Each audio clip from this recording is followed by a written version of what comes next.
love these costumes. They really just make these gorgeous, dramatic statements out there on the parade route, and they truly are an extension of each of the floats. Many of them feel like a mini float themselves. It really is storytelling at its greatest out there on the parade route. So what I would say our guests are going to get a kick out of the fact that, yes, you're going to see that maybe come down for a couple counts of 8 and look pretty and whatnot, but then all of a sudden they come to life and are showcased in a whole new way. We've been working on this parade for almost 2 years. Started with the concepts for the floats.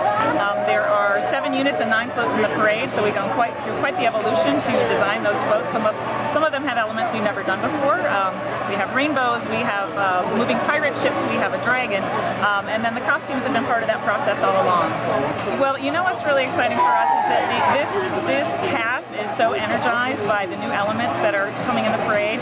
These floats that we've never seen before. The first time they heard the music, I think, they just got so thrilled and energized. So for me, that's the best part, is to bring something to the cast and to the guests here that takes parades kind of to a new level here.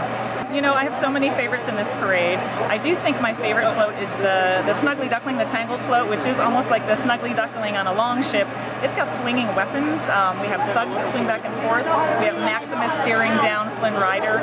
Oars that are moving, just coming down the street. It's really impressive. Then I have to say the Maleficent Dragon she's a creature. She really comes to life on the streets. Nothing we've ever done before. So excited to see that. This parade features classic movies, classic characters, fun units, but there's a modern spin on them. So you see a steampunk dragon or Newsies-inspired Lost Boys. It's a new take on classics. I think the moving parts costumes are going to be incredibly exciting, because you see a costume coming down the route and you don't expect it to move. You don't expect raven wings to expand. The long process involves many brilliant minds coming together and collaborating. So basically what I do is I'm the make it happen person. We take Morena's sketch, we figure out how it's going to work, where we're going to make it, what we're going to make it out of, and I just push that process along. Then finally we do fittings and put it on these performers. Yeah, our Maleficent float in particular is a steampunk-inspired float, which is a really cool spin on that classic tale. So we also incorporated that into our costumes. You can see some of the pulley system on the Raven. You can see the rivets in his armor so that it reflects the float look. I'm here with Glenn and Larry, who are two on the costuming team for the Festival Fantasy Parade. We just saw an amazing display of a few of the costumes in the parade.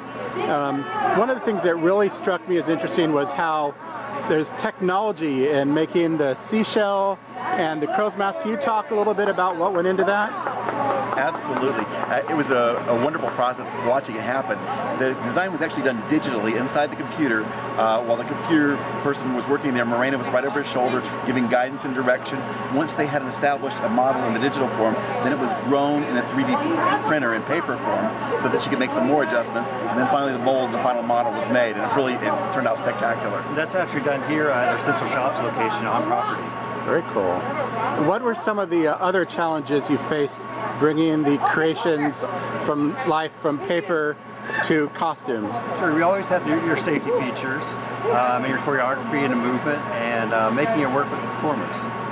And do each of you have a favorite costume that you worked on? Oh my gosh. The Bubble Girl is probably one of my favorites for both the way she turned out and what you mentioned before, the challenge of making those bubbles stay inside that framework and look like they're floating on air. I think mine would be the Seashell Girl. She's just so, as Randy said, Lady Gaga.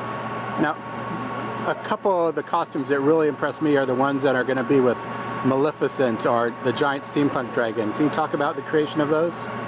Absolutely. The ravens are just a work of art in of themselves, because you have that framework in there that articulates the raven. You can go to 2 different positions. You can either go wings arched back or wings fully out to that 12-foot display. And all of those feathers you see on there were actually sublimated at Disneyland in California and then sent down here to assemble.